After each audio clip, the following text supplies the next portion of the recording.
हरियाणा नगर निगम चुनाव में कांग्रेस सिंबल की लड़ाई कांग्रेस आलाकमान तक पहुंची, बैठक हुई, लेकिन नतीजा क्या निकला वो जानने के लिए बात करते हैं कुमारी शैलजा, जो कि उस बैठक में खुद मौजूद थी।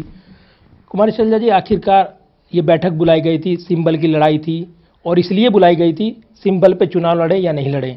तो फिर ये तो तय था कि विवाद था, फिर आपने वही फैसला लिया कि सिंबल के बिना ही चुनाव मैदान में जाएंगे, तो फिर विवाद क्या था? नहीं, विवाद शब्द आप इस्तेमाल कर रहे हैं, कोई विवाद नहीं था, क्योंकि हमारे यहाँ जनरल सेक्रेटरी इंचार्ज नहीं है, तो और ये चुनाव आ गए हैं, तो हाईकमांड ने सोचा कि किसी को बैठाकर कुछ सीनियर नेताओं से बातचीत करके उनको बस बता दिया जाए कि भाई पार्टी क्या करने जा रही है हरियाणा में।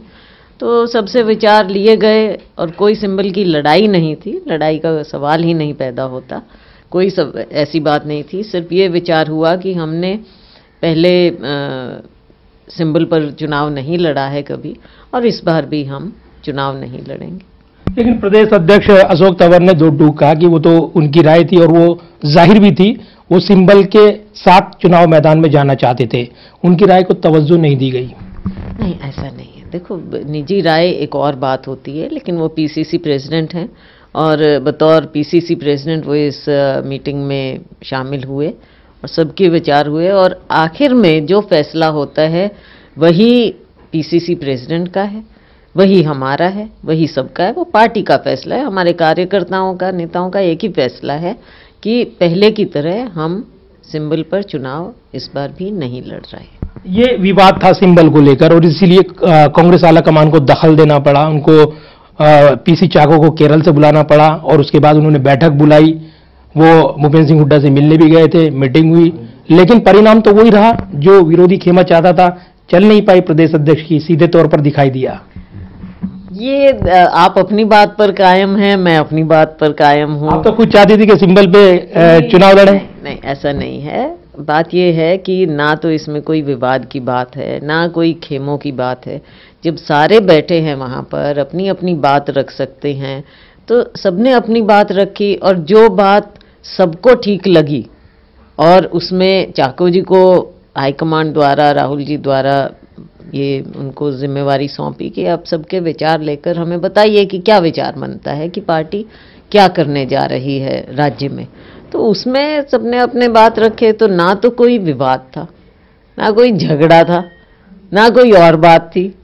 और 100 बात की एक बात यही है कि जैसे हम पहले नहीं लड़े, इस बार भी हम सिंबल पर चुनाव नहीं लड़े। कह रहे हैं नहीं लड़े, लेकिन विरोधियों को तो मौका मिल गया, बैठक बुला लिया आपने, सिंबल की लड़ाई थी और विरोधी कह रहे हैं, मुख्यमंत्री का बयान आया है कि मैदान छोड़ दिया आपने चुनाव में जाने से पहले ही। मुख्यमंत्री तो देखिए कुछ भी बोलेंगे, उनका ये आखिरी पड़ाव है, चुनाव आने वाले हैं, लोकसभा के आएंगे, विधानसभा के आएंगे और ग्राउंड इनका है नहीं कुछ। तो और ये तो हमेशा सिंबल पर चुनाव लड़े हैं भारतीय जनता पार्टी, और कांग्रेस पार्टी कभी सिंबल पर चुनाव नहीं लड़ी, और वो भी इसलिए नहीं लड़ी क्योंकि हमारे लोगों की इच्छा होती है कि हमारी एक लोकतांत्रिक पार्टी है, आप हमको क्यों बांधते हो सकता है आप जैसा, मेरे जैसा कोई जो सिंबल पर चुनाव लड़ना चाह रहा हो, मेरी निजी इच्छा हो कि मुझे सिंबल मिले और मैं चुनाव लड़ूं, लेकिन आम तौर पर जो सब हमारे कार्यकर्ता हैं, नेता हैं, बहुत से लोगों से उनसे राय ली गई, मैंने भी खुद ली और चाको जी ने भी ली, औरों ने भी ली हैं और नेताओं ने भी। तो जो कंसेंसस बना वो इसी बात पर बना कि जब हमने पहले भी नहीं लड़ा था, तो हमारे जो वर्कर भी हैं वो भी मेंटली इस बात से प्रिपेयर्ड नहीं है कि सिंबल पर चुनाव लड़ा जाए, क्योंकि पार्टी की पॉलिसी नहीं रही। तो ये सब बातों को ध्यान में रखते हुए कि ज़्यादा लोगों का क्या कंसेंसस बनता है, तो वो कंसेंसस यही बना।